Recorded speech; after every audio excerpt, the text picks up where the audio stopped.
আসসালামু আলাইকুম রহমতুল্লাহি ওয়া বারাকাতুহু।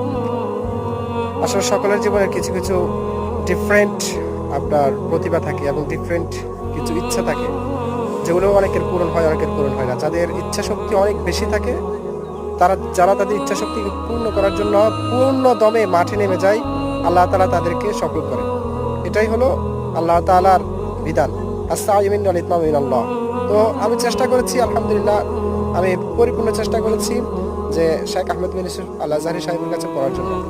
এবং আমার যে টাকার ব্যবস্থা ছিল না, আলহামদুলিল্লাহ 3 ভাগের 1 ভাগ টাকা আলহামদুলিল্লাহ ব্যবস্থা হয়ে গিয়েছে। বছরে 1.5 লক্ষ টাকার মতো যাবে, আর মাসে 7,500 টাকা করে ফি। তো আলহামদুলিল্লাহ আল্লাহ তাআলার বান্দারা আমাকে যথেষ্ট আপনার সহযোগিতা করেছে, যথেষ্ট হেল্প করেছে। যারা আমাকে সহযোগিতা করেছে, বুদ্ধি পরামর্শ দিয়েছে, হেল্প করেছে, আমি ইনশাআল্লাহ তাদের জন্য সারা জীবন তাদের কাছে সারা জীবন কৃতজ্ঞ থাকবো এবং সারা জীবন তাদের জন্য মন থেকে দোয়া করব। এবং আশা করি আপনারা সবসময় আমার পাশেই থাকবেন এইভাবেই।